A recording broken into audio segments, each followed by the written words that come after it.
This kicks off with special menu for students and new suicide prevention training coming to Great Lakes Recovery. Later, Caleb Rydell will have an up-to-date forecast, and Max Stevens will have your sports. Hi, I'm Grant Lukens. I'm Mason Wallace. Welcome to Public Eye News.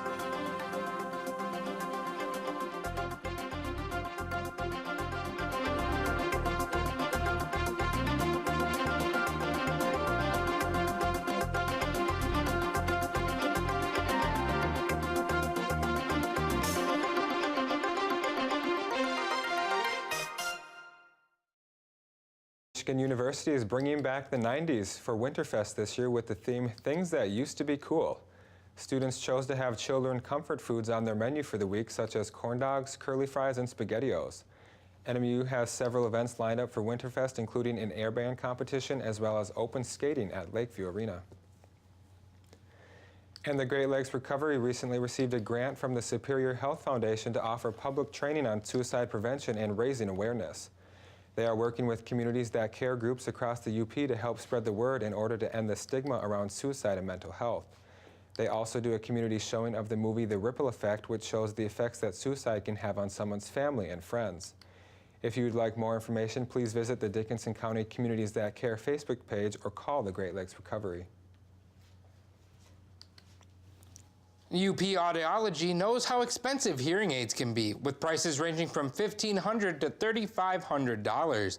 For Christmas, UP Audiology held a giveaway where winners would get a free pair of hearing aids. Laura Moore, Thera Chernoby, and Virginia Perry all won a free pair of hearing aids. Winners say that their lives have changed after receiving their hearing aids. And roadworking crews have been busy trying to keep the roads clean with many of the recent storms. Dickinson County is facing a salt shortage due to the extra work required to keep the roads safe. Truck drivers can use as much as 20 tons of salt per shift. More is used during cold days and days with higher snowfall. Other UP counties fear that they will also face a salt shortage and have started reaching out to nearby places until spring. Delta County has become one of 5 counties in Michigan that are testing a program that reduces bond costs for pretrial individuals. The goal of this program is to save money and free cell space by letting nonviolent offenders out on bond. Delta County Administrator Philip Strom said, quote, "Our jail has been overcrowded for many years. Every single day we're holding probably 20 or more inmates over the capacity," end quote. In addition to costing taxpayers roughly $14 billion per year to detain pretrial defendants, the nonviolent defenders are taking up much-needed jail space. Michigan Supreme Court Chief Justice Bridget McCormick hopes the program will protect rights, save money, and strengthen communities. And the Gladstone Public Safety has started raising money in order to start a canine unit. The cost is around $60,000, which includes the dog, training, and specialized vehicle. Officers say the need for the dog is due to the increase in narcotics in the area. Public Safety Officer Ryan Peterson said, quote, "On a typical day, what we're seeing and dealing with is drug activity," end quote. If you'd like more information, you can go to the Gladstone Public Safety Canine page. And stay tuned. After the break, we'll have your national and international news. Isn't that amazing? That is amazing. On Finding Your Roots, Sarah Silverman, Is that my grandfather? Tig Notaro, This is all a surprise. and Seth Meyers. Yeah, I mean, I'm just blown away. 3 comedians untangle family history Herman Halpin is really Hyman Cohen? and discover distant cousins. Is it Beyonce? Oh, well, look at that. No way! Finding Your Roots. Tonight at 8 on Public TV 13. And welcome back. The scientist who popularized the term global warming has died at age 87. Wallace Smith Broker, a longtime Columbia University professor and researcher, died in New York City Hospital on Monday. Wallace brought the term global warming into common use with his 1975 article that predicted rising carbon dioxide levels. Wallace received the National Medal of Science Award in 1996 and was a member of the National Academy of Science. Wallace is also credited with discovering the Ocean Conveyor Belt, a global network of currents that determine air temperature and rain patterns. And lawsuits have now been filed to stop the president from implementing a national emergency declaration to get a wall built along the U.S.-Mexican border. Natalie Brand has more details from the White House.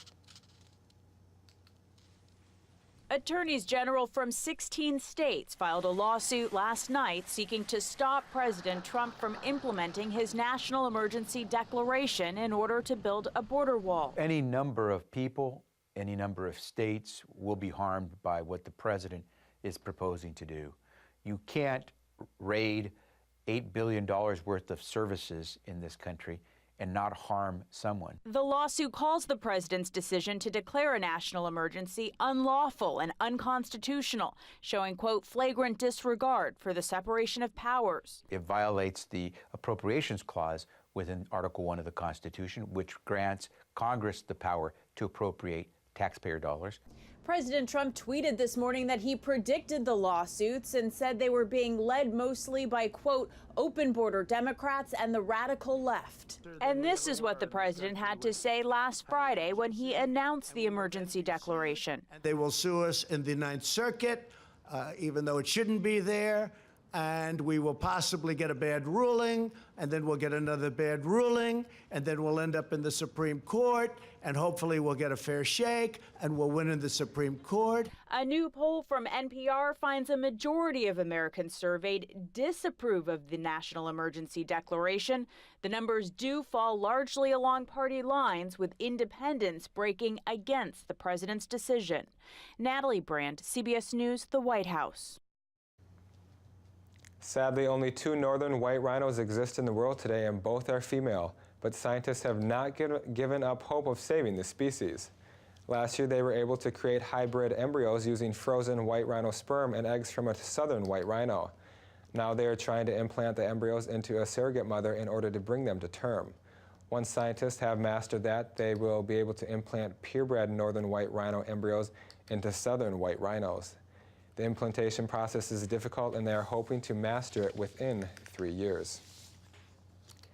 And a hiker is sharing his story of survival after being stuck for several hours in quicksand.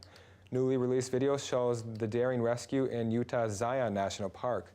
Tony Dokopil has more from New York. There was no chance of moving it at all. The sand had surrounded the whole leg, and I couldn't move it. Ryan Osmond was hiking Saturday with his girlfriend Jessica McNeil when she tripped into quicksand like this.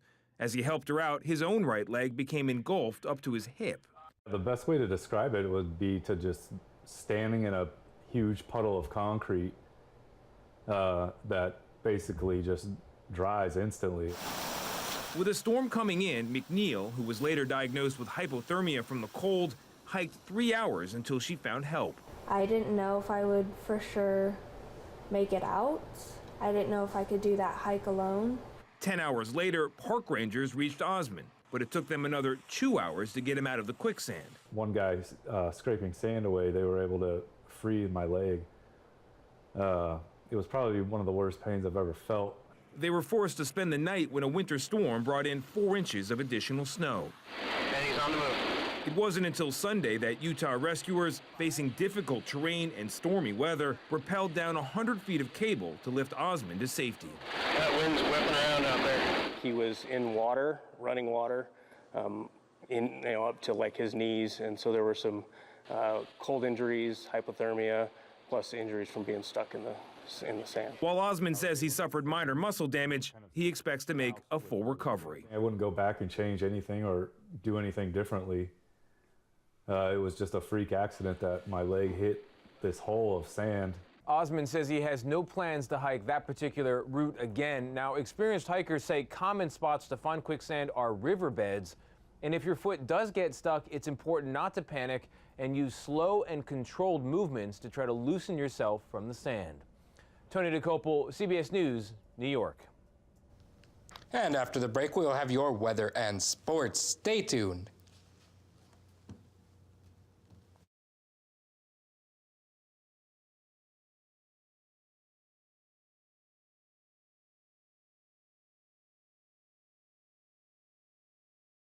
Mr. Bojangles. The great Sammy Davis Jr. triumphed despite all the odds. I'm colored, Jewish, and Puerto Rican. When I move into a neighborhood, I wipe it out. Sammy Davis Jr.'s whole life was about confronting obstacles. Mr. Bojangles. But he had a vision for himself that was bigger than white or black. 1, 2, 3. Look for the legendary Sammy Davis Jr. on American Masters. Tonight at 9 on Public TV 13.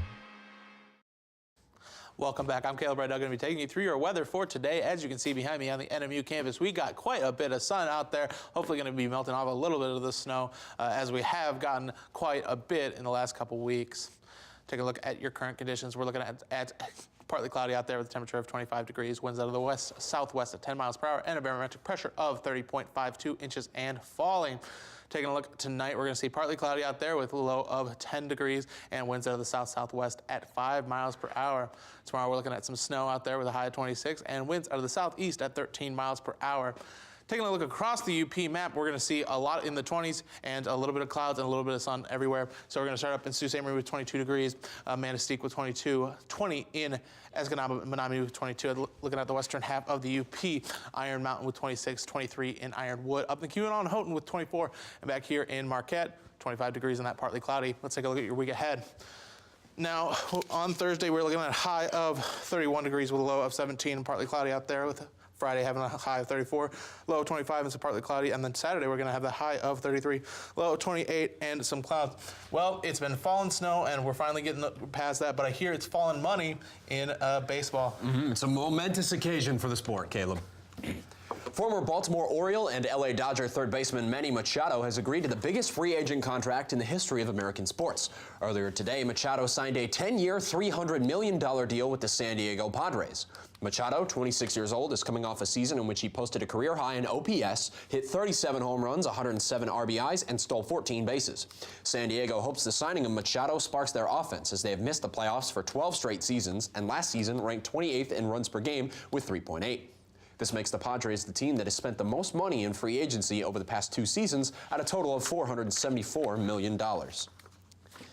And the owner of the Carolina Hurricanes, Tom Dundon, has made a $250 million investment into the Alliance of American Football and will become the new chairman of the league.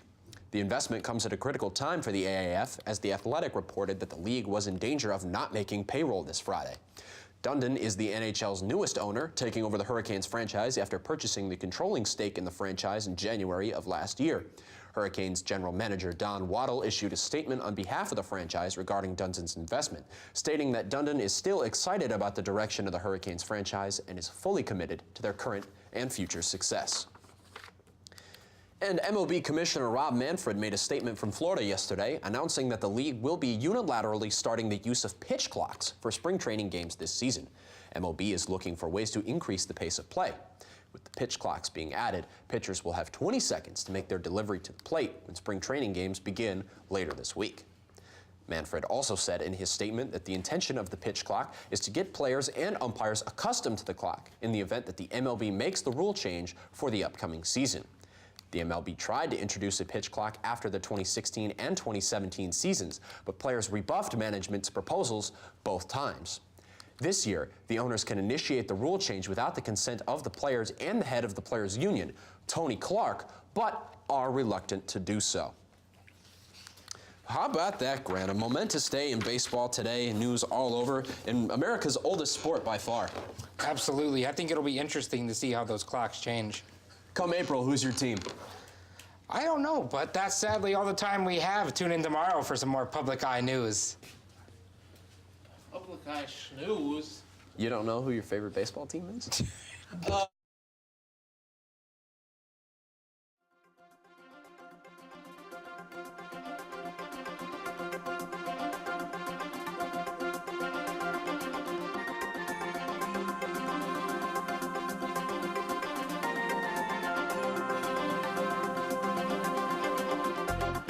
preceding program was produced in studios located in the Edgar L. Hardin Learning Resources Center by WNMU-TV, Northern Michigan University Public Television.